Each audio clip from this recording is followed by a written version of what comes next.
अच्छा एक बात बतावे, संत की परिभाषा जानते हो क्या है? संत की परिभाषा इन लोगों ने कहा, संत का मतलब होता है जो आपकी समस्या का अंत करे, उसी का नाम संत होता है। ध्यान देना, संत की परिभाषा क्या है?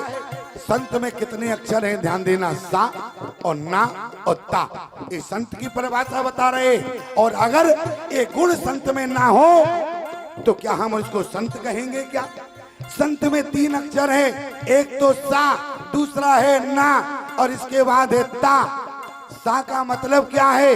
सा का मतलब होता है सरलता। सा से सरलता, और सरलता में भी 3 अक्षर है, सा, रा और ला। कहने का मतलब सा से सीता, रा से राम और ला से लक्ष्मण, जिसके अंदर ये तीनों हो उसी को संत कहा जा सकता है। प्रमाण क्या है? पवन तनय संकट हरन, अरे मंगल मूरत रूप, और राम लखन सीता सहित ओ हृदय बसो सुरभो। ये तीनों हनुमान जी के अंदर है कि नहीं है?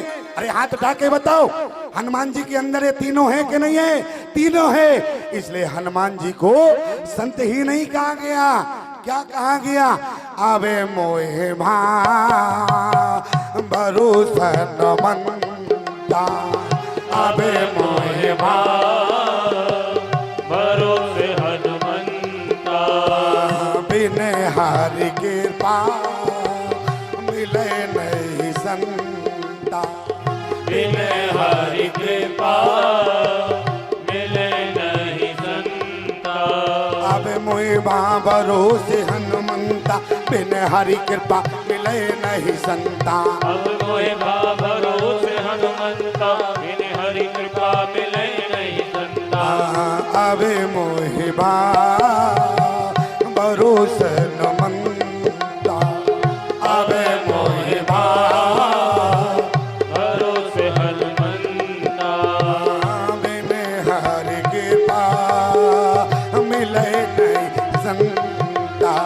बिन हरि कृपा मिले नहीं संता। अच्छा देखो, हनुमान जी को संता कहा गया। इस चौपाई का यदि हम अर्थ करें, अब मोए भा भरोस हनुमंता, बिन हरि कृपा मिले नहीं संता। भगवान की बिना कृपा के संत का दर्शन नहीं होता। अच्छा एक बात बताओ, ये विभीषण जी ने कहा है, लेकिन भगवान की कृपा क्या है? भगवान की कृपा क्या समझ पाई क्या? भगवान की कृपा क्या है? अरे भगवान की कृपा है माता जानकी। ध्यान से सुनना प्यारे, भगवान की कृपा है माता जानकी। जिस समय मनु ने वरदान मांगा, भगवान ने कहा कि मनु तुमने सब कुछ मांगा, लेकिन उसे नहीं मांगा जिसके बिना हम कृपा ही नहीं करते हैं। मनु ने कहा भाई कौन है? आदि शक्ति जय, अरे आदि शक्ति जय, अरे जगियो पे जाया और सो अवतारे हो मोरो यह माया। जानकी कौन है? भगवान की कृपा है। ध्यान देना। अच्छा एक बात और बताओ, अगर जानकी लंका में ना गई होती तो हनुमान जी किस लिए जाते? अरे जानकी पहुंची, इसके बाद ही तो हनुमान गए। कहने का मतलब अब मोहे भा भरोस हनुमंता, बिन हरि कृपा मिले नहीं संता। राम जी की कृपा तो माता जानकी है। जिस जीवात्मा के ऊपर माता जानकी की कृपा हो जाती है, उसे संत का और भगवंत का दोनों का दर्शन होता है। प्यारे निवेदन आपसे करो, हमारी बात को ध्यान से सुनना। मंगलाचरण में एक श्लोक आया है, उद्भव स्थिति संहार कारिणी। उद्भव, उद्भव माने उत्पत्ति करना, और उद्भव स्थिति संहार, स्थिति माने पालन करना, संहार माने सब जानते हैं। अब अच्छा ईमानदारी से बताओ, ये तीनों काम क्या माता जानकी करती है क्या? उद्भव स्थिति संहार कारिणी, ये तीनों काम हमारी जानकी नहीं करती है। एक बात याद रखना, ये तीनों काम माता जानकी नहीं करती है, ये तो जानकी करवाती है। उसी में स्पष्ट लिखा है। प्रमाण क्या है? बोले उद्भव स्थिति संहार कारिणी। कारिणी माने करवाना, कारिणी माने करवाना। तो आखिर में जानकी करती क्या है? ध्यान से सुनना। आखिर में जानकी क्या करती हैं? तो सर्व श्रेय करीब जानकी वो कृपा करती है प्यारे, जो भक्त भगवान तक ना पहुंच पावे उन भक्तों तक भगवान को पहुंचाने का काम ये माता जानकी किया करती है।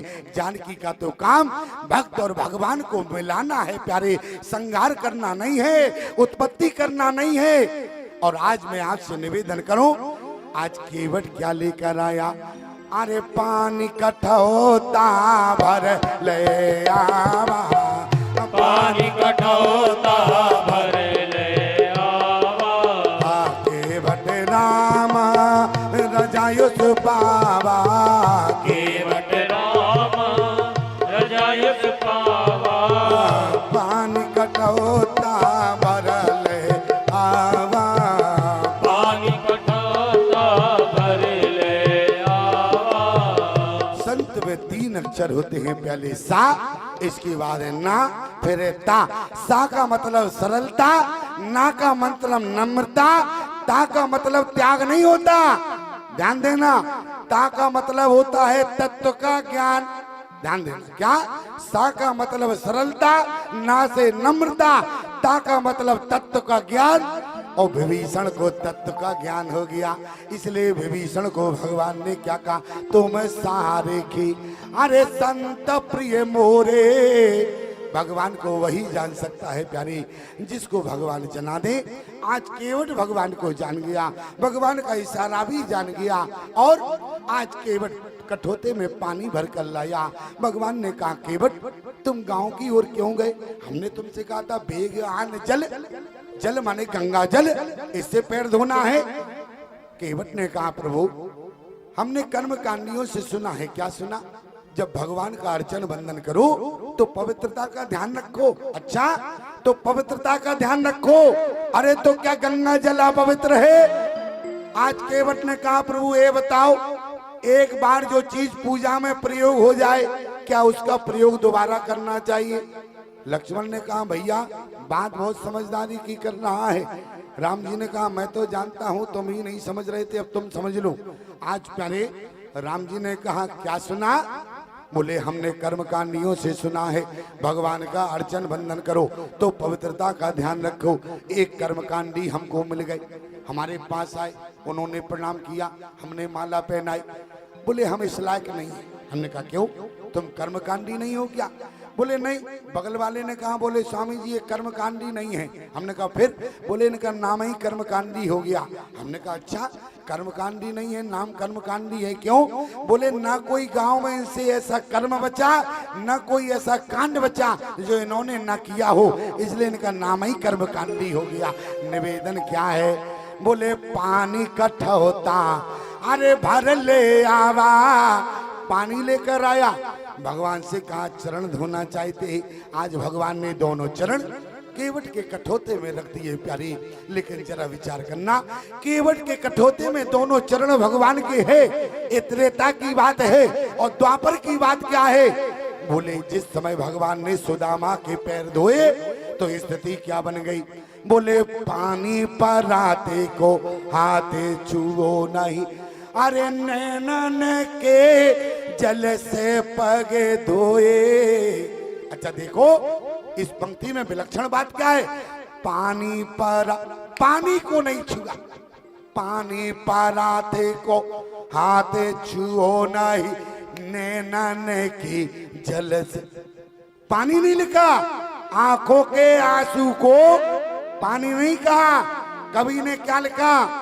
पानी पर आते को हाथे छुओ नहीं, नैनन की जल से पग धोए। क्यों? आज भगवान ने जिस समय रुक्मिणी जिस पात्र में, सोने के पात्र में पानी को लेकर खड़ी थी, भगवान ने पानी को हाथ नहीं लगाया। क्यों? क्योंकि पानी को अहंकार आ गया, क्योंकि त्रेता में जो पानी था वो कठोते में था, लेकिन आज द्वापर में जो पानी रहा वो सोने के पात्र में रहा। एक बात याद रखना प्यारे, यदि जीवन में अहंकार रहा तो परमात्मा तुम्हें कभी स्वीकार नहीं करेगा। जिसे अहंकार होता है राम जी उसका त्याग कर देते हैं।